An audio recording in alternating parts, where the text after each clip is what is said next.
प्रणाम। आज शुक्रवार है और कृष्णांश कथा का दिन है। तो आज की कृष्णांश कथा हम शुरू कर रहे हैं। सबसे पहले हम लोग दक्षिणैया जी को प्रणाम, कृष्ण जी को प्रणाम, इप देवी को प्रणाम और जो सज्जन बैठे हैं उन सबको मेरा प्रणाम। आज बहुत ही बढ़िया दिन है। शुक्रवार है। शुक्रवार पूरी दुनिया मानती है शुक्रवार को। हिंदुओं में संतोषी माता का दिन माना जाता था। इसको सत्यनारायण की कथा शुक्रवार को कराई जाती है और संतोषी माता का व्रत शुक्रवार को रखा जाता है। इस्लाम में शुक्रवार की नमाज स्पेशल खास मानी जाती है, जुम्मे की नमाज और गुड फ्राइडे। तो आप समझ सकते हैं शुक्रवार का दिन एक बहुत ही महत्वपूर्ण दिन होता है पूरे सप्ताह में, बहुत ही बढ़िया दिन। और शुक्र तो तत्व है जिससे सृष्टि बनी है, शुक्र तत्व से सृष्टि बनी है, ये बात आप समझ लें। और शुक्र तत्व को मेंटेन करना सबसे मुश्किल काम है। शुक्र तत्व को मेंटेन करना सबसे मुश्किल काम है। और शुक्र तत्व अगर आपने देखना है तो आप समझना चाहते हैं शुक्र तत्व कैसा होता है, तो शुक्र तत्व दिखाई देता है और उसकी वजह से बाकी सारे रंग दिखाई देते हैं। सारे रंग नेचर में जितने भी कलर्स पॉसिबल हैं वो सारे के सारे शुक्र तत्व की देन है। जो कुछ भी अवेलेबल है सृष्टि में शुक्र तत्व की देन है। शुक्र तत्व के बिना सृष्टि बन ही नहीं सकती। कोई कुछ भी नहीं बन सकता, ना सृष्टि बन सकती ना इंसान, कोई कुछ बन ही नहीं सकता। शुक्र तत्व के बिना कुछ नहीं बन सकता। और शुक्र तत्व दिखाई देता है शुक्र ग्रह में। चंद्रमा, पूर्णिमा का चंद्रमा, कहते हैं कि पूर्णिमा का चंद्रमा सबसे सुंदर वो होता है। लेकिन अगर आप दोनों को देखेंगे, शुक्र ग्रह को देखेंगे और चंद्रमा को देखेंगे, पूर्णिमा के चंद्रमा को, कोई कंपैरिजन ही नहीं है। चंद्रमा कहीं पर भी शुक्र ग्रह के सामने ठहरता नहीं है। इतना अट्रैक्टिव है शुक्र ग्रह। सबसे ज्यादा अट्रैक्टिव ग्रह वो एंटिटी है इस यूनिवर्स में, पूरे ब्रह्मांड में। और शुक्र का रिफ्लेक्शन आप देख सकते हैं। शुक्र को अगर आप समझ गए तो वो है महाविष्णु।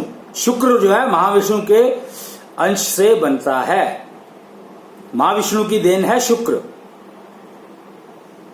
सृष्टि का निर्माण शुक्र से हुआ था, महाविष्णु ने किया था। और शुक्र की बात है तो शुक्र की बात में मैं ये आपको अब बता सकता हूं कंफर्म्ड 100% कि जिसका शुक्र तत्व संतुलित है पूर्ण रूप से, तो उसको किसी चीज की जरूरत नहीं है। वो जो चाहे, जब चाहे, जैसे चाहे निर्माण कर सकता है। शुक्र तत्व सफेद नहीं होता है, व्हाइट नहीं होता है। तकरीबन अगर आप उसको पृथ्वी पे कोई चीज अवेलेबल है उसके तरह की, तो आप चांदी को समझ सकते हैं। हालांकि चांदी भी उसके सामने ठहरती नहीं है, पर चांदी को आप एक बार को सब closest entity to understand the brightness of शुक्र इज चांदी, सिल्वर कलर। सो आज कृष्णांश कथा में मैंने सोचा, आज ना मैंने ब्लू, ये नीला पहना है। पहले एक बार लाल पहना था, उससे पहले पीला पहना था। तो पीतांबर पीला जो है पीतांबरो एनर्जी को रिफ्लेक्ट करता है, जो कि सूर्य सुबह देता है। और लाल जो वस्त्र है वो रिफ्लेक्ट करता है क्या, आपके अग्नि तत्व को। कि आप जो है किसी भी एंटीवायरस, लाल रंग जो है एंटीवायरस को रिफ्लेक्ट करता है, आप ये समझ लें। लाल रंग जो है वो एंटीवायरस को रिफ्लेक्ट करता है प्रिसाइजली। और तीसरा रंग जो है ब्लू यानी नीला। तो आज मैंने नीला पहना है।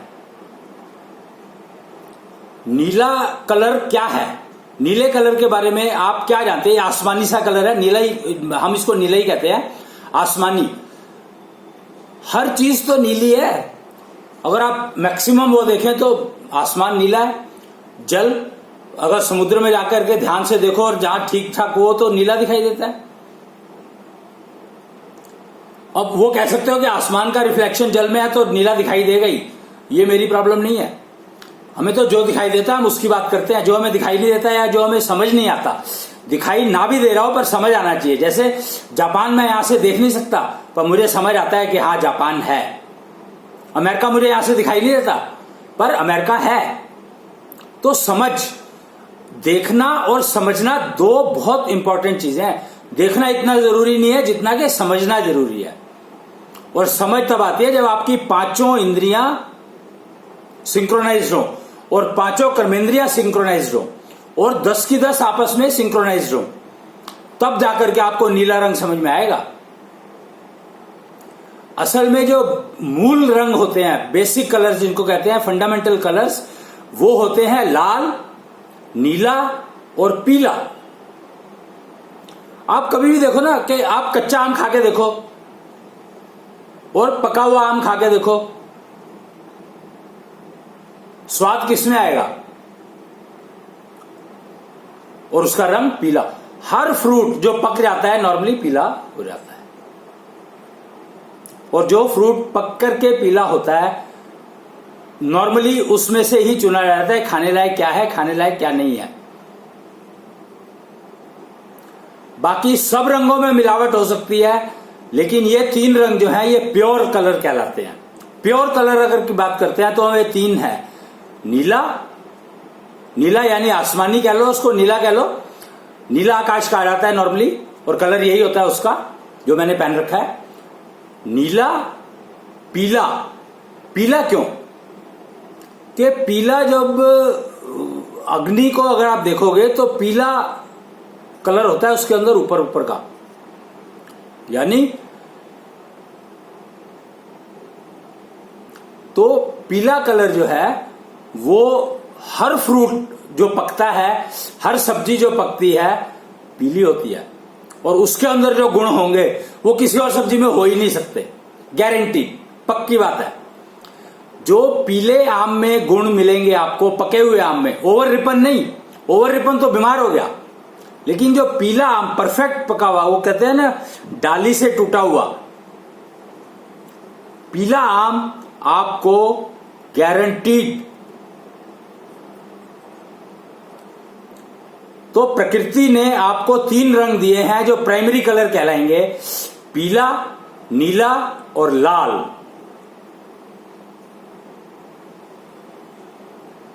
और अगर आप इन 3 कलर्स को समझ लें तो आपकी जिंदगी डेफिनेटली इंसान से प्राणी बनने के रास्ते पर चल पड़ेगी।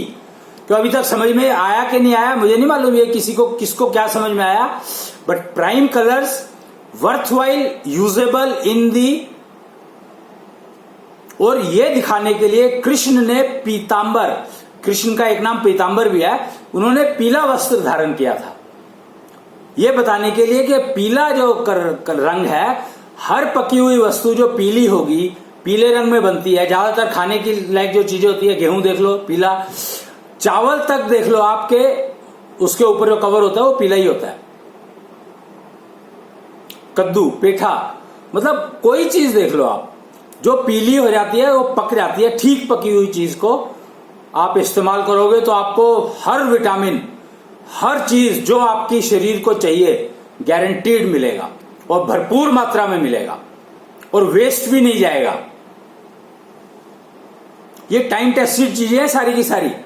महाभारत ने हमें बहुत कुछ सिखाया है, हमने सिर्फ युद्ध करना सीखा, बाकी कोई सीखा ही नहीं। और क्योंकि हम कच्ची पक्की चीजें खाने लग गए, ओवर रिपन या कच्ची, तो हमें जो है, हमें सब स्वाद, 5 सेंसेस में एक सेंस है स्वाद, टेस्ट, वो तो खत्म ही हो गया। लोगों ने कहा स्वाद तो खाना ही नहीं चाहिए, स्वाद के हिसाब से तो खाना नहीं चाहिए, सिर्फ उतना खाओ जितना पेट भर जाए, पेट भरने के लिए खाओ। मैंने जिंदगी में स्वाद के लिए खाया, पेट भरने के लिए नहीं खाया। पेट तो भर ही जाएगा कैसे ना कैसे, स्वाद के लिए खाओ। आपकी 5 सेंसेस की हालत इसीलिए खराब है, वो सिंक्रोनाइजेशन में आती नहीं। क्यों? हमें पता ही नहीं है।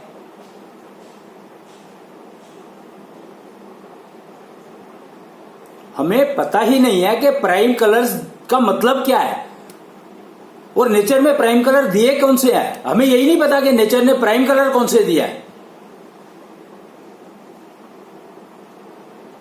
आज भी येलो कलर और आप सोना, गोल्ड,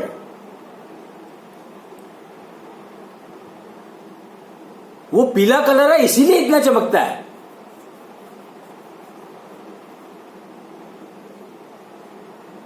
तो प्राइमरी कलर्स को समझो। प्राइमरी कलर जो है आपके येलो है, ग्रीन है, नॉट ग्रीन, येलो, रेड और तीसरा कौन सा था? लाल, पीला और तीसरा कौन सा था? रेड, ब्लू, नीला। 3 कलर, नीला, लाल और पीला, ये है 3 प्राइम कलर्स जिंदगी से रिलेटेड। जिंदगी को देखो, आईटी में कुछ भी करते हो वो उनको जो समझ में आया उन्होंने किया और मेरे ख्याल से उसका उनको जो भी मिला होगा रिजल्ट्स, पर नेचर के दिए हुए 3 प्राइम कलर ये हैं, इस्तेमाल करने लायक, उपयोग करने लायक।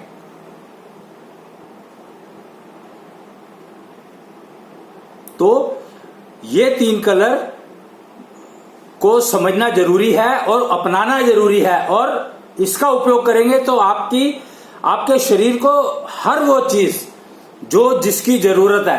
ये जो दवाइयां बनती है, दवाइयां किस चीज से बनती हैं? आफ्टर ऑल नेचर से ही आता है ना सब कुछ। हम लोग नेचर दवाइयों को बनाने के तरीके में कुछ कर देते हैं तो हमारा जो है वो साइड इफेक्ट देने लगती है।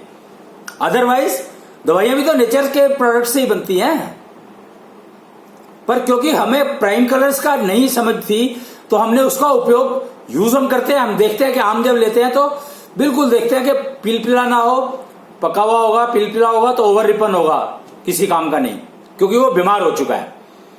और अगर वो हरा होगा, कच्चा होगा तो वो खाएंगे तो गला पकड़ेगा। अगर वो पीला होगा, सख्त हार्ड पीला और डाल का टूटा हुआ हो तो अल्टीमेट है वो। तो ये पेड़ ने कहा अब तू जा और उपयोग हो। डाल पे पकने का मतलब पता है क्या होता है? डाल के पके आम क्यों इतने स्वाद होते हैं? क्योंकि वो पूर्ण जीवन गर्भ में बिताते हैं। आम या कोई भी फल देख लो आप, तो वो जो पीले होने पर डाल पे पककर जो पीले होते हैं तो मतलब उन्होंने गर्भ में पूरा समय बिताया, इसीलिए वो इतना परफेक्ट होता है। हमें किसी को नुकसान नहीं पहुंचा, ऐसा काम करना नहीं है, ऐसा पैसा नहीं कमाना जो कर दे बीमार समझ लो। तो प्राइम कलर हमें समझे लाल, पीला और नीला। और बाई चांस की बात है इस किताब में कलर्स जो है वो ये 3 कलर है, काला और व्हाइट जो सफेद होता है, यूनिवर्स जो क्या कहते हैं उसको, शुक्र मैंने बताया, शुक्र का कलर डिफाइन किया तकरीबन। और इसमें ये 4 रास्ते दिखाए हैं जो कि आपको प्राप्त करने ही है: कर्म, भक्ति, शक्ति, समय। कर्म वो चुनो जो किसी को नुकसान ना पहुंचाए। भक्ति यानी पूर्ण डेडिकेशन से काम करो। भक्ति का मतलब और कुछ नहीं है, सिर्फ पूर्ण डेडिकेशन। शक्ति, अपनी पूर्ण शक्ति का, जितनी शक्ति उसके लिए जरूरत है उतनी ही शक्ति का उपयोग करके उस काम को करो और समय अनुसार करो। भाई ये 4 चीजें तो समझनी है। तो ये 4 चीजें, ये कलर, मैं तो इसको कलर के यूज से देख रहा था, पर मैंने जब देखा इसके ऊपर लिखा हुआ तो मैंने कहा चलो ये भी बता देता हूं साथ के साथ। कृष्णांश कथा हम कर रहे हैं और कृष्णांश के बारे में बताया था। कृष्णांश यानी कृष्ण है अंश जिसके, कृष्णांश भगवान जी यानी महाविष्णु, महाविष्णु जब पृथ्वी पर आते हैं, अब की बार आए थे 95 में, और 2014 में उन्होंने, मैं ये नहीं कहूंगा कि शरीर छोड़ा, मैं ये कहूंगा कि 2014 में वो पृथ्वी से आगे चले गए थे। वो विचरण करते हैं पूरे ब्रह्मांड में, सारे ब्रह्मांड की जिम्मेदारी है उनके ऊपर। तो पृथ्वी पर जाते हुए वो कह गए थे, हवा के अंदर जो ऊर्जा है उसका नाम कृष्णांश है, और आप उसका अगर उपयोग करेंगे श्वास योग के माध्यम से या किसी भी माध्यम से कर लो, हम लोग श्वास योग की बात करते हैं क्योंकि श्वास के साथ अगर योग हो जाएगा तो तभी तो वो कृष्णांश जो ऊर्जा बने बैठे हैं हवा की, तभी तो वो लाभ पहुंचाएंगे हमें, पूर्ण लाभ। कहते हैं ना हमें भगवान से मिलना है। अरे भगवान तो आपके अंदर है या नहीं है मुझे नहीं मालूम, लेकिन ये पक्का है कि हवा के अंदर जो ऊर्जा है उसका नाम कृष्णांश है, वो महाविष्णु है, महाविष्णु का अंश है। तो वो तो आपको निरोगता दे, आप उसको तो जब मर्जी अंदर ले लो, और वो आपके कबाड़े को अंदर जितना भी कूड़ा कबाड़ वेस्ट है, रिजेक्शन है, उसको जला, पहले रिजेक्शन जलाता है फिर वेस्ट, तो जितनी भी रिजेक्शन है उसको जला करके बाहर फेंक देगा। यही काम है उस अंश का, उस अंश को काम दिया गया है। ये महाविष्णु जाते हुए कह गए थे कि आज से ये आपके अंदर की रिजेक्शन को और वेस्ट को जला करके आपके शरीर से बाहर फेंकेगा।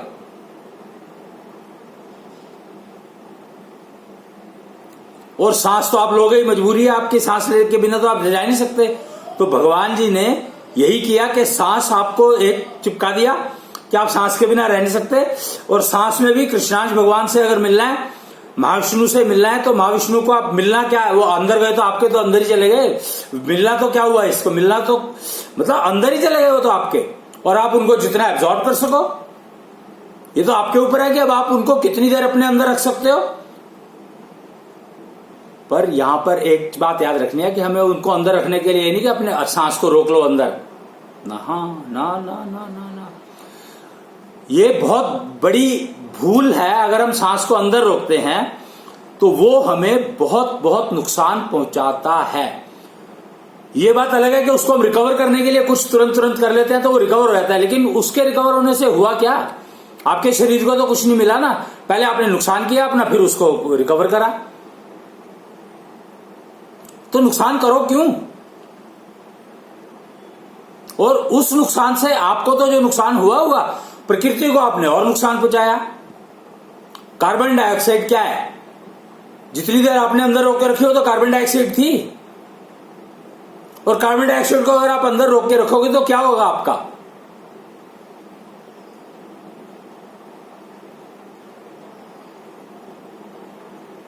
अगर आप कार्बन डाइऑक्साइड को अंदर रोक लेंगे तो आपका क्या होगा सोचो, और अगर आप ऑक्सीजन को अंदर नहीं जाने देंगे तो आपका क्या होगा। श्वास योग जो है वो कहता है नहीं, ना तुम्हें रोकना है कहीं पर, ना कुछ करना है, बस अपना लो और छोड़ो। पर श्वास योग के तरीके से लोगे तो योग होता जाएगा, और अगर नॉर्मल ले रहे हो तो योग तो तब भी हो रहा है, पर वो योग आपको लाभ नहीं पहुंचा रहा है, आपकी रिजेक्शन को कम खत्म नहीं कर रहा है, आपकी वेस्टेज को कम नहीं कर रहा है। अब जो जमाना आया है वो जीरो एमिशन टेक्नोलॉजीज के ऊपर मैक्सिमम रिसर्च हो रही है। आप हैरान होंगे इस बात को जान करके। और मैं कब की बात कर रहा हूं, मैं बात कर रहा हूं, मेरा लेक्चर था, आपको अगर मैं बताऊं तो मेरा लेक्चर था 2009 में इंटरनेशनल क्लाइमेट कॉन्फ्रेंस हुई थी, क्लाइमेट चेंज कॉन्फ्रेंस हुई थी विज्ञान भवन दिल्ली भारत में, और वहां पर मेरा लेक्चर था जीरो एमिशन पर ही बात हो रही थी। तो जीरो एमिशन टेक्नोलॉजीज पे हमारी रिसर्च वहां तक हम पहुंच गए थे, और रिजल्ट ये आया था कि श्वास योग से आप जीरो एमिशन को प्राप्त कर सकते हो अपने अंदर। इसका मतलब क्या हुआ कि आपने जो खाया वो सारा का सारा एब्जॉर्ब हो गया, आपके रगों में एनर्जी बनकर घूम रहा है, तो वेस्ट है ही नहीं। ऐसे एग्जांपल्स अवेलेबल हैं। अब उन्होंने कैसे किया ये मुझे नहीं मालूम, कि जिनको कुछ ना खाना पड़ता ना पीना पड़ता, कुछ नहीं खाते पीते, पर हम यहां पर ये कहते हैं कि आप खाओ, कोई प्रॉब्लम नहीं है, भाई स्वाद नाम की जो आपको 5 इंद्रियों में एक इंद्री दी गई है, उसका उपयोग करो ना, पर वो कहते हैं उतना खाओ जितने की जरूरत है, उतना खाओ जितना आपको जरूरत है। पर हम ये कहते हैं कि पेट खाली नहीं रहना चाहिए, कम से कम 3/4 से ज्यादा पेट भरना चाहिए, नहीं तो आप हर समय आपका ध्यान खाने में ही रहेगा। भर पेट का मतलब ये नहीं होता कि आपने यहां तक पेट भर लिया, वैसे भर दो तो ये भी हो ही जाएगा, वेस्ट थोड़ी ज्यादा बनेगी। अगर आप श्वास के साथ योग कर लेते हो तो आपको उतना ही खाओगे, आप उससे ज्यादा आपको खाने की जरूरत ही पड़ेगी नहीं। स्वाद भी लिया, इंद्रियां भी जागृत हुई, पेट भी भरा, और वो श्वास योग अगर कर रहे हो तो वो कन्वर्ट भी हुआ। सबसे पहले आपकी रिजेक्शन जो होती है वो कन्वर्ट होगी। रिजेक्शन का मतलब है कि खाने में आपने ऐसा कुछ खा लिया जो आपको सूट नहीं करता, तो वो वेस्ट नहीं, रिजेक्शन है वो। रिजेक्शन और वेस्टेज में फर्क समझो। वेस्टेज निकलने का तो प्रोसीजर ऑटोमेटिक है, लेकिन रिजेक्शन निकलने का प्रोसीजर ऑटोमेटिक नहीं है, वो आपको निकालनी पड़ेगी। यही जो है इंडस्ट्री के लिए है, क्योंकि हम लोग रिजेक्शन कंट्रोल के एक्सपर्ट हैं और इंडस्ट्री में काम करते रहे हैं, तो यही चीज इंडस्ट्री के लिए है कि वेस्टेज तो आप रोक नहीं सकते, तो वेस्टेज तो ऑटोमेटिकली निकल जाएगी, लेकिन रिजेक्शन आपको निकालनी पड़ेगी। आपके रॉ मटेरियल में रिजेक्शन है, आपकी पावर सप्लाई में रिजेक्शन है, आपकी मशीन के फंक्शनिंग में रिजेक्शन है, टॉलरेंसेस जिसको कहते हैं, आपके ऑपरेटर में कोई रिजेक्शन है, कितने सारे पैरामीटर्स हैं। और रिजेक्शन को जीरो नहीं करोगे तो आपके प्रॉफिट्स खत्म।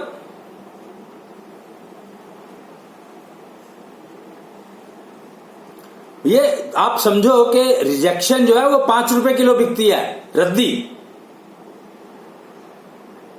और जो प्रोडक्ट है वो 2 रुपए किलो बिकता है। सॉरी, 2 रुपए किलो नहीं, मेरे ख्याल से 220 रुपए का अखबार आता है, और जब रद्दी बेचते हैं 220 रुपए का हर महीने आता है, और जब रद्दी बेचते हैं तो उसके 20 रुपए मिलते नहीं है।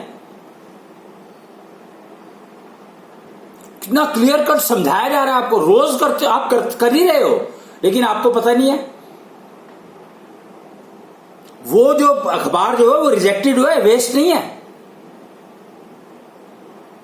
आपने पढ़ लिया और रिजेक्ट हो गया, खत्म, तो वेस्ट थोड़ी हुआ है। तो अखबार तो वैसा का वैसा है, दूसरे के लिए तो नया ही है वो, पर क्या आप उसको नए रेट पे बेच सकते हो? सवाल ही नहीं उठता। फर्क समझो, रिजेक्शन और वेस्टेज में फर्क समझने की इससे आसान वो ही नहीं है, प्रक्रिया ही नहीं है कि अखबार आप सुबह आता है आपका अखबार एकदम बढ़िया, आपने पढ़ लिया, उसको कुछ किया थोड़ी, सिर्फ पढ़ाई तो है, वो रिजेक्ट हो गया, वेस्ट नहीं हुआ। रद्दी कभी वेस्ट नहीं होती, रद्दी जो है रिजेक्टेड मटेरियल है, तभी वो कन्वर्ट हो जाता है दोबारा से पेपर में।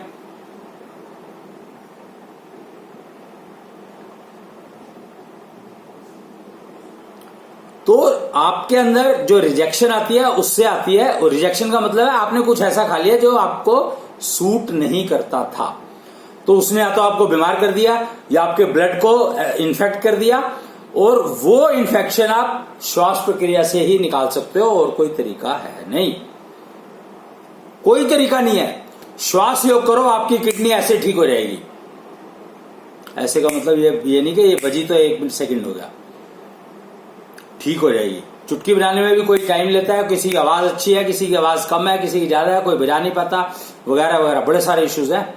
तो सेम स्टोरी आपके बॉडी के अंदर के पार्ट्स की है। आप बाहर तो तेल लगा करके मालिश कर लेते हो अपने आप को, पर अंदर के पार्ट्स की मालिश तो आपका सांस ही करेगा, बल्कि आपका ब्लड करेगा, और ब्लड ही अगर प्योर नहीं है तो आपके बॉडी पार्ट्स कैसे प्योर हो जाएंगे? और ब्लड में अगर एनर्जी कौन देता है? ब्लड में एनर्जी तो हवा ही सप्लाई करती है, आपका सांस ही तो देता है, हार्ट थोड़ी देता है। हार्ट तो ब्लड को नीचे से उठा के ऊपर रख देगा बस। आपको अपना ब्लड प्योरीफाई करने के लिए तो सांस की प्रक्रिया यूज करनी पड़ेगी, वही आपकी इम्यूनिटी बनेगी। आप होता क्या है कि blood purification means better immunity, और that depends on your breathing. तो जो हवा ले रहे हो, कहते हैं हवा पॉल्यूटेड है, भैया पोल्यूशन को लो मत ना, पोल्यूशन तो बहुत भारी होता है, पोल्यूशन लो ही मत अंदर। तुम श्वास योग के तरीके से अगर आप सांस लोगे तो पोल्यूशन अंदर जाएगा ही नहीं।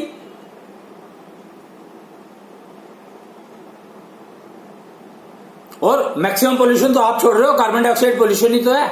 उससे बचाने के लिए आप इतने पेड़ लगा रहे हो, और पेड़ से धरती बीमार हो रही है। आपने सोचा कभी पेड़ से धरती बीमार हो रही है? कहा गया तो क्यों कहा गया है? बहुत सिंपल, कि सूर्य जो है धरती को क्या देता है? प्राण देता है। सूर्य की एनर्जी जो है धरती को प्राण देती है। वो कहते हैं ना कि जो चंद्रमा है वो अपनी रोशनी से नहीं चमकता, तो किससे चमकता है? सूर्य की रोशनी से चमकता है। उसका मतलब क्या है? उसका मतलब बड़ा सिंपल है कि सूर्य एनर्जी देता है, सुबह देता है पीताम्बरो एनर्जी धरती के लिए। वो एनर्जी अगर आप अपने लिए इस्तेमाल कर सकते हो, सूर्य तो दे रहा है, इस्तेमाल धरती कर रही है, आप यूज करोगे तो आपको भी फायदा होगा। तो फाइनली तो धरती में चली जाएगी, आपके माध्यम से जाएगी, तो आपको बहुत फायदा होगा। उसको पीताम्बरो एनर्जी कहा गया है। सुबह की एनर्जी को पीताम्बरो एनर्जी कहा गया है। पीताम्बरो क्यों? अब आप मोमबत्ती को देखो या दिए को, लौ को देखो, सूर्य सुबह का लाल होता है, लौ निकलती है वो पीली होती है। प्राइम कलर पीला मैंने बताया अभी आपको। तो वो पीली एनर्जी मतलब लौ तो आगे जा रही है ना, तो सूर्य की लौ यहां तक पहुंच रही है। हमने पेड़ लगा दिए तो वो लौ नीचे पहुंची नहीं। हमने पेड़ लगा दिए तो वो लौ नीचे पहुंची नहीं। अब बहुत समस्या हो गई है।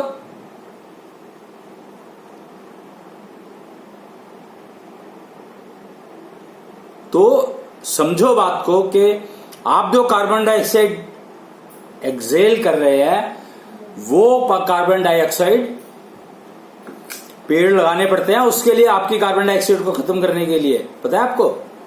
इतना प्लांटेशन, ट्री प्लांटेशन हो रहा है और वो धरती को डायरेक्ट नुकसान पहुंचा रहा है। आपको धरती कितना फायदा दे सकती है ये आप सोच भी नहीं सकते। पीताम्बरो एनर्जी से भरी हुई है धरती। और आप सुबह उठ के जो कहते हैं ना कि सुबह का सूरज, अगर आप उगते हुए सूर्य को नमस्कार करो तो आपको बहुत अच्छा लगता है। मतलब आप अच्छा लगने का मतलब क्या? आपके अंदर एनर्जी आती है, वो पीताम्बरो एनर्जी है। आपके अंदर अगर आती है, धरती के अंदर कितनी आती होगी?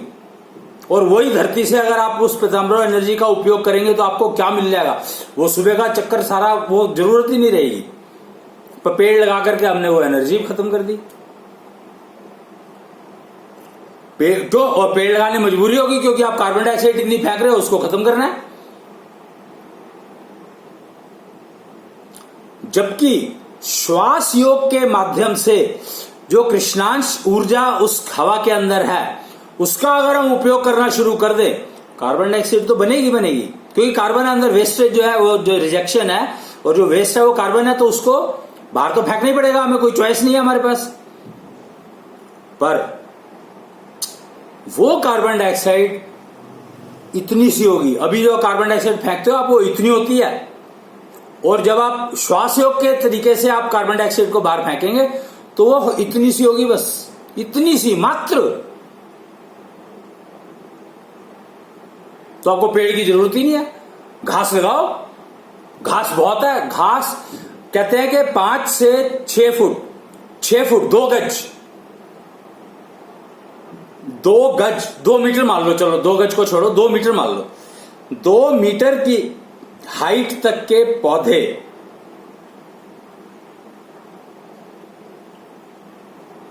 परफेक्ट हैं, आपको वो सब कुछ देंगे, बेस्ट वो देंगे। पेड़ से निकला हुआ फल इतना फायदा नहीं देगा जितना कि आपको अनाज नीचे से, जमीन से निकला हुआ अनाज देगा।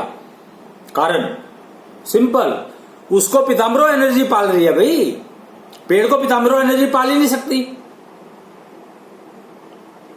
या मैं ये कहूं कि पीताम्बरो एनर्जी जब पेड़ को इतनी सी मिलती है और उनको इतनी मिलती है, वही हिसाब कि आपको कार्बन डाइऑक्साइड इतनी छोड़ रहे हो तो पेड़ लगाने पड़ेंगे।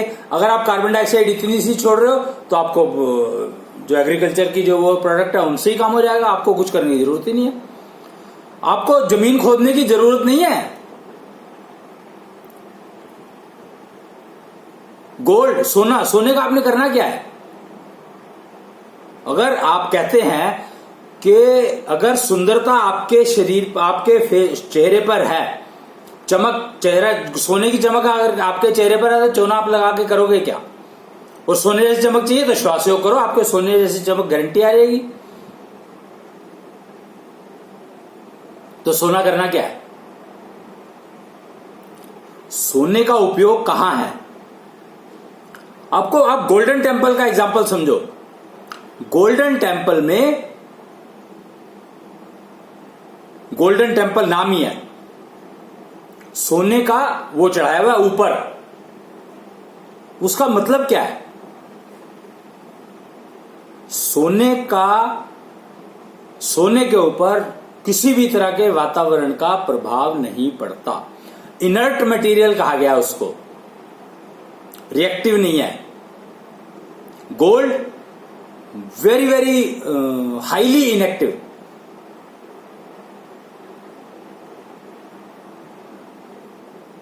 इसलिए उसका उपयोग कहां किया जाता है? उसका उपयोग किया जाता है केमिस्ट्री में, कैटलिस्ट बनाने के लिए। कैटलिस्ट तो गोल्ड नहीं होता, कैटलिस्ट होता है जो बनाया गया केमिकल है कोई, और उसको अगर आप गोल्ड से ट्रांसफर करोगे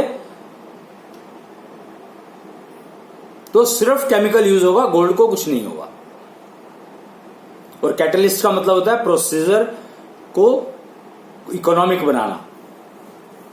खैर, और पहले जो है ना कहते थे कि मंदिर है जिसके सारे खंबे सोने के हैं। ऊपर हिमालय पे बहुत सारे ऐसे मंदिर हैं जिनके खंबे पूरे पूरे सोने के बने हुए हैं। इसका मतलब क्या है? और हिमालय का वातावरण तो आप समझ ही सकते हो, ऑक्सीजन है ही नहीं वहां पर। लोहा अगर लगाते हो तो ऑक्सीडाइज हो जाता है, वो नष्ट हो जाता है।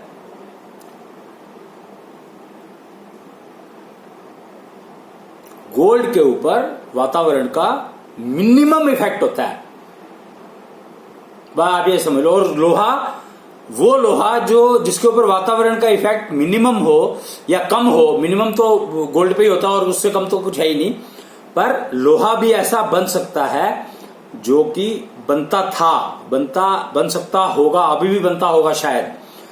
कुतुब मीनार पर चले जाओ तो एक लोहे का खंभ है, स्तंभ, उसको जंग नहीं लगता, ऑक्सीडेशन नहीं होता उसका। तो वो बेसिकली प्रक्रिया है जो लोहे को सोने वाली क्वालिटी देने की कोशिश की जाती है।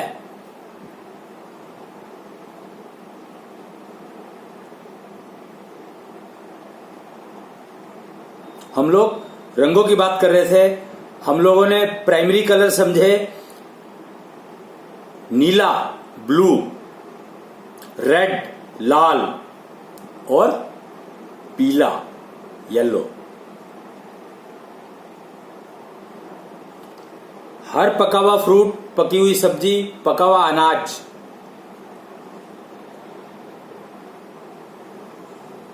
Gold, yellow colour, maximum colour ही येलो है। यूजफुल प्रोडक्ट जो है वो मैक्सिमम येलो ही है, जो ट्रू यूजफुल है। यूज तो हर चीज का हो जाता है, पर ट्रू यूजफुल नेचर की जो देन है वो येलो कलर की के उसमें दिया हुआ है। और लाल, मैं अगर लाल रहता हूं, कहते हैं ना गुस्से से लाल हो रहा है, गुस्से से लाल नहीं, ऊर्जा से लाल हो रहा है। गुस्सा तो एनर्जी तो है, हमें यूज नहीं करना था, हमारे कष्ट हमें है तो गुस्सा हमें अपने ऊपर आ रहा है, पर सामने वाले को थोड़ी पता है कि आप अपने ऊपर गुस्सा हो रहे हो और दूसरे के ऊपर। सुना तो दूसरे को रहे हो ना, बात तो दूसरे से कर रहे हो ना, वो भी तो एक एनर्जी ही है। उस एनर्जी को अगर आप यूज कर लो अपने अंदर तो आपकी बीमारियां खत्म। कैंसर जैसे रोग को गुस्से की एनर्जी, कैंसर जैसे रोग को ऐसे खत्म कर सकती है, प्रोवाइडेड आपको उपयोग करना आता हो, आना चाहिए। और उपयोग का मतलब क्या है? योग, श्वास योग, अकूत योग, HB योग, कितने सारे दिए गए हैं। पतंजलि योगा, कितनी सारी चीजें अवेलेबल है। क्या हम उनको समझ पाते हैं, यूज कर पाते हैं? समझ ही नहीं पाते तो यूज कहां से करेंगे? देख लेते हैं, देखने से नहीं समझने से उपयोग होगा। देखने से यूज नहीं कर सकते आप, समझने से ही यूज कर सकते हो। और जब आप ये समझ जाओगे कि पीला जो कलर के जो वो है वो हमारे उपयोग के हैं, वो आप उपयोग करने लग जाओ, आपका जीवन बढ़िया हो ही गया, गारंटी है, मेरे को कहने की जरूरत ही नहीं है। लाल, लाल एनर्जी का प्रतीक है।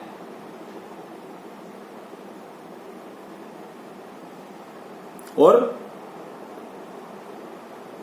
नीला, नीला तो कमाल है, नीला ही नीला है।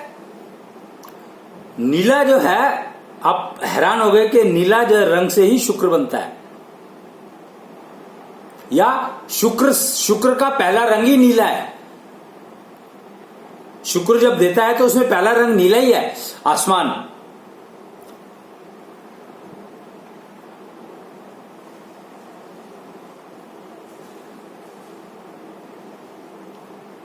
कितना मतलब कितना साधारण समझने की बात है ये।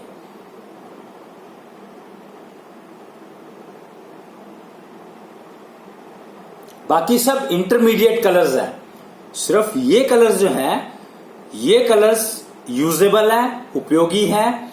बाकी सब इंटरमीडिएट कलर हैं। इन 3 कलर से आप कुछ भी बना सकते हो, बनाने की जरूरत ही नहीं है, तो नेचर के बनाए हुए हैं, हमें क्या बनाना है।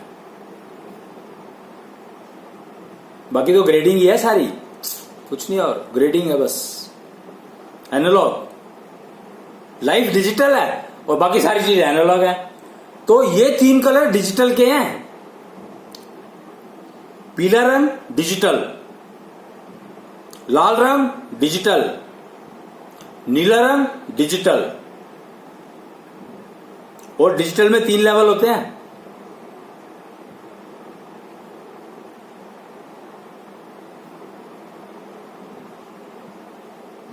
जब से ये 3 चीजों की समझ में आनी शुरू हुई तब पता लगा कि डिजिटल में 2 लेवल नहीं 3 लेवल होते हैं।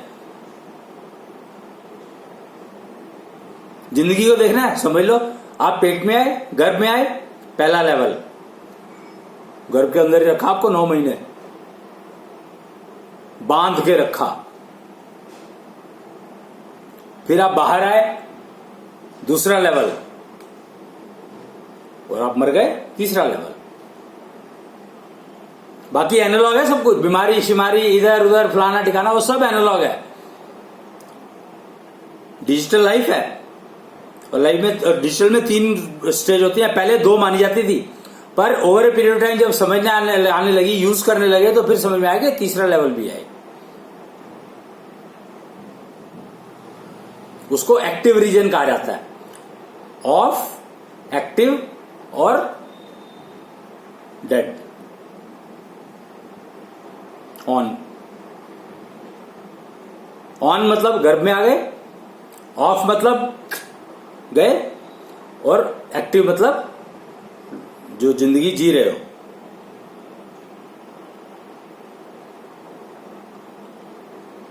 तो आप ये समझ लो कि रंगों को अगर मैं जिंदगी से जोड़ूं तो नीला रंग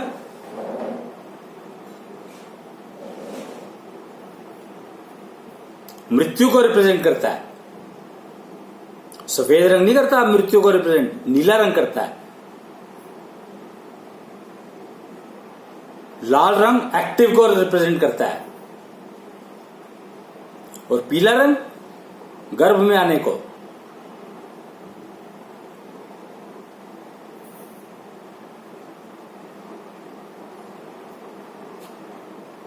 तो ये 3 रंग हमने समझे। कृष्णांश कथा में ये बात करी जा रही है, अभी कृष्णांश कथा चल रही है और इसमें ये बात करी जा रही है। और कृष्णांश कथा का शुक्रवार दिन क्यों चुना गया ये बता दिया आपको, क्योंकि पूरी दुनिया शुक्रवार को एक बहुत महत्वपूर्ण दिन मानती है, तो इसलिए शुक्रवार चुना गया।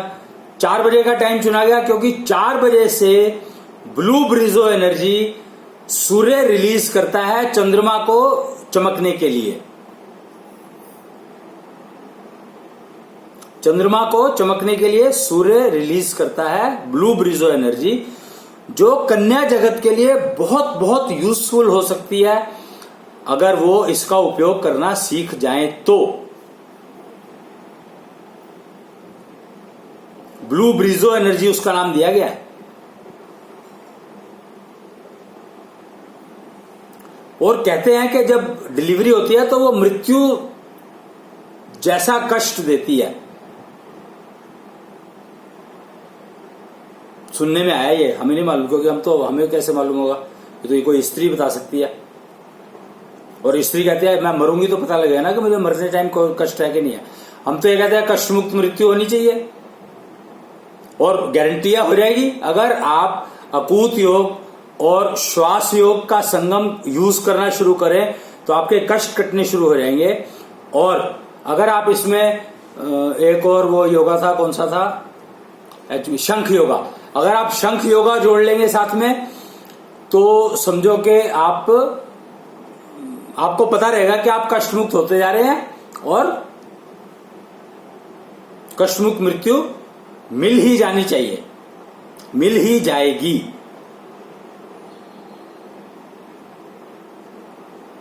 तो हमारा एम कृष्णाष्ट कथा शुरू करने का पर्पज यही था कि हम जीवित हैं तो जीवित होने का मतलब समझें, जीवित हो रहने का मतलब समझें, और डिजिटल एनालॉग में फर्क समझें, और रंग हमारी जिंदगी में कैसे, नेचुरल कलर्स क्या हैं वो समझें। हर चीज जो प्रकृति ने दिया उसको समझें और उसका उपयोग करें। और बिना ऊर्जा के तो आपको पता है कि कुछ हो ही नहीं सकता, ऊर्जा तो चाहिए ही चाहिए। परफॉर्मेंस,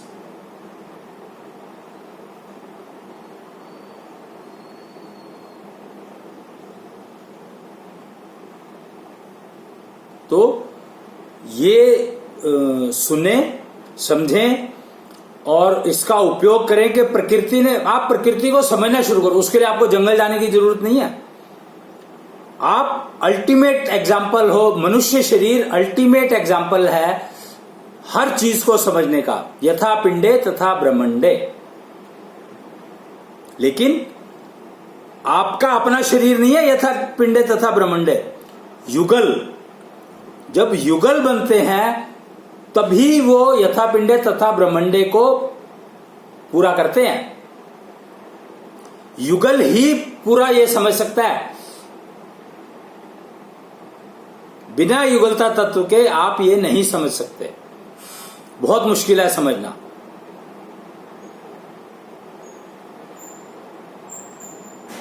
तो युगल आपको होना ही पड़ेगा। और आप समझ लें कि जब आपका युगलता तत्व जागृत होगा और युगल आप बन जाएंगे, प्राणी से इंसान से प्राणी, प्राणी से युगल। अभी तो हम इंसान भी नहीं बन पाए। लोग कहते हैं ना कम से कम इंसान तो बन जा, लोग कहते हैं कम से कम इंसान तो बन जा। अभी तो हम इंसान ही नहीं बन पाए। फिर इंसान से प्राणी बनना है, फिर युगल की तरफ जा सकते हो आप। प्राणी बनना पहला नियम है।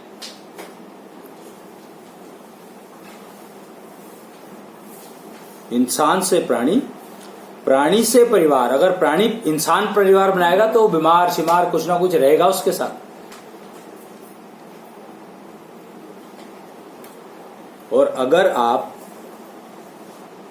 प्राणी बन जाते हैं और फिर परिवार बनाते हैं तो आपको गारंटी है कि कोई समस्या होगी नहीं, बीमारी होने का तो सवाल ही नहीं उठता। आप प्राणी बन गए तभी बीमारी तो आपके शरीर से खत्म हो गई।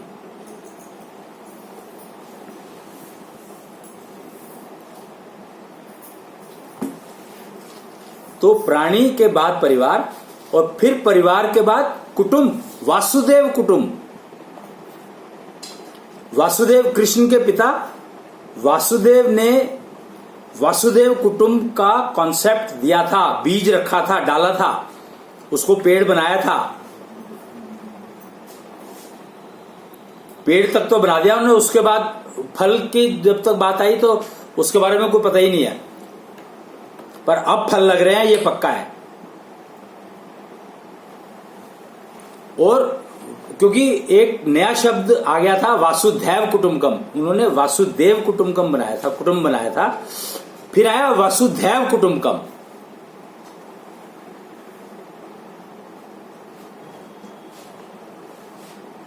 और वासुदेव कुटुंबकम का बीज किसने डाला था पता है आपको? परशुराम ने। उन्होंने जितनी भी नेगेटिव फोर्सेस थी उनको एलिमिनेट करने का संकल्प लिया था।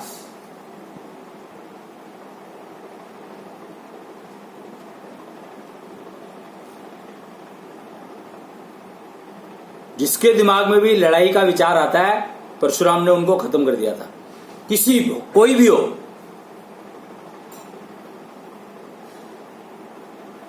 किसी के भी दिमाग में अगर युद्ध करने का विचार आता है, लड़ने का विचार आता है, चोरी करने का विचार आता है, डकैती करने का विचार आता है, लूटने का विचार आता है, तो उस सारी कम्युनिटी को परशुराम ने निपटा दिया था, खत्म कर दिया था, समाप्त।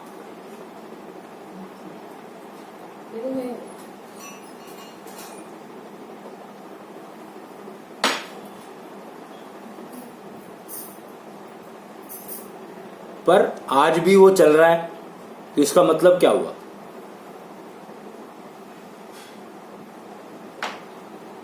कि वो एक जबरदस्ती का किया हुआ काम था।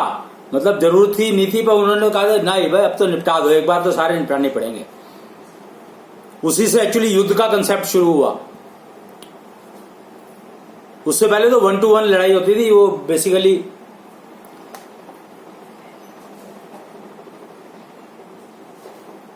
पर युद्ध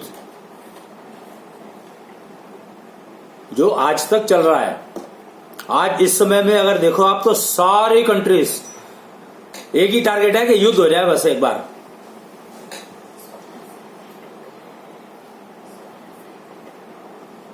क्यों? हम इंसान ही नहीं बन पा रहे। तो पहले इंसान तो बनो, इंसान बनोगे तो फिर आप प्राणी की तरफ चलोगे। प्राणी बनना तो बहुत दूर की बात हो गई।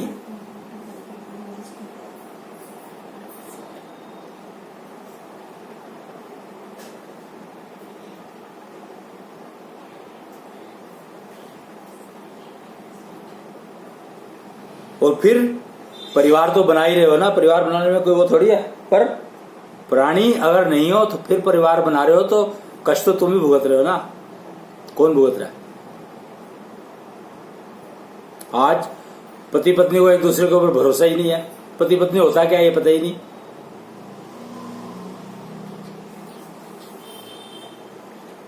पेरेंट्स से शादी कर दी क्योंकि उम्र हो गई।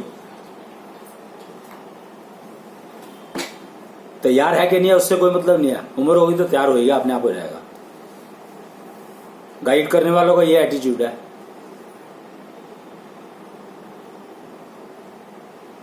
तो जब तुम्हारे गाइड करने वाले तुम ऐसा व्यवहार करते हैं तो बाकी लोगों से तो आप क्या एक्सपेक्ट करोगे?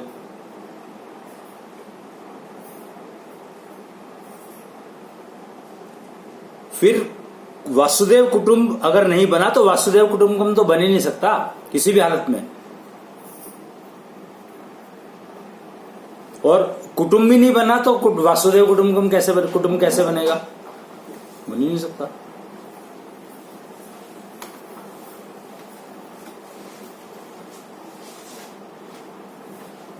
और अब अगर युगल ही नहीं बना तो कुटुंब कैसे बनेगा? परिवार ही नहीं बना तो कुटुंब कैसे बनेगा?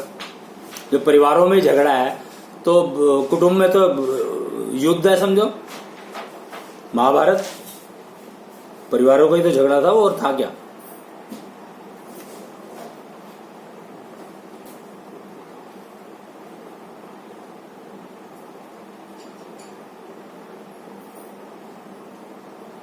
और प्राणी नहीं बना तो परिवार क्या बनाएगा? तो फिर डाउन द लाइन इंसान ही नहीं बना तो प्राणी कैसे बनेगा? कितना लंबा रास्ता हो गया। पहले इंसान बनना है, फिर प्राणी बनना है, फिर परिवार, फिर कुटुंब, वासुदेव कुटुंब, फिर वासुदेव कुटुंबकम।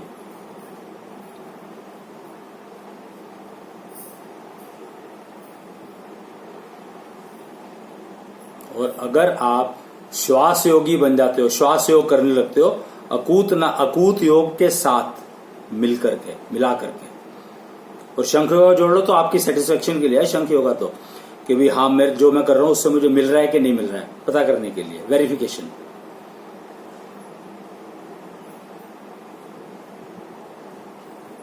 बट अगर आप ये 2 काम कर लेते हो तो डेफिनेट है कि आप इंसान से प्राणी तो बन जाओगे, ये तो पक्का है। और ये जो 5 स्टेप है ये बताए, ये समझ में भी आ रहेंगे, ये भी पक्का है। प्राणी बनते ही, प्राणी बनने के रास्ते पर चल दोगे तो ये समझ में आ ही जाएगा, कोई इसमें वो नहीं है।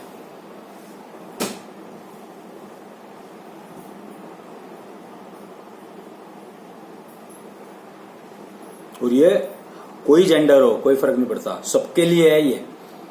प्राणी सबको बनना पड़ेगा तभी वो परिवार बना पाएगा। कुटुंब तो बना बनाया होता है, हमें उसका हिस्सा बनना होता है, हमें उससे जुड़ना होता है। अभी हम परिवार में नहीं जुड़ पा रहे तो कुटुंब में तो कहां जुड़ेंगे।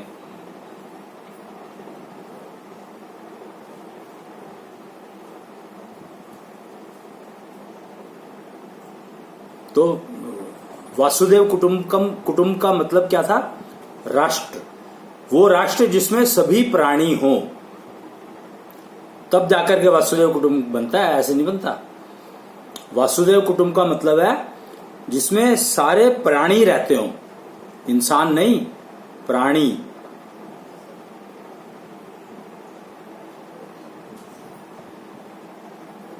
तभी तो ये हालत है आज की तारीख में कि सारे लड़ने को तैयार बैठे हैं।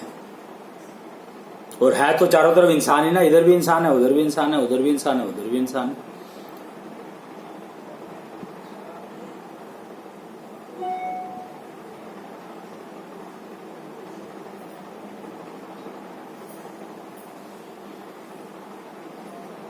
तो ये समझने की बात है और इसको उपयोग करने के लिए हम लोग ये कृष्णांश कथा चला रहे हैं।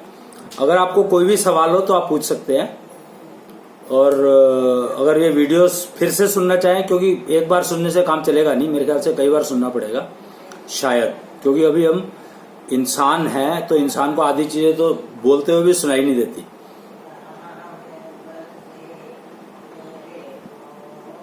तो इंसान से प्राणी और जो पूरी सीक्वेंस है वो समझने के लिए ये कथाएं चलाई जा रही हैं। आप इसको सुनो, समझो, सवाल हो तो वहां पर सवाल लिखो। और FB लाइव है तो आप उस पर कमेंट में अपने क्वेश्चंस लिख सकते हैं, उनके आंसर्स मिल जाएंगे आपको। साथ के साथ नहीं मिलेंगे, ये पहले बता रहा हूं, पर मिल जाएंगे, ये पक्का है। और क्या वो अश्विनी कुच्छल @youtube.com पर आप देख सकते हैं, एम्बेडेड अग्रवाल पर देख सकते हैं चैनल पर, या फिर 4D इन्फ्यूजर इंस्टीट्यूट की वेबसाइट पर भी कुछ वीडियो मिल जाएंगे आपको। और व्हाट्सएप कर सकते हैं 9999990149। तो आज समय समाप्त हो रहा है, आज के लिए इतना ही। बाकी अगले शुक्रवार को 4 बजे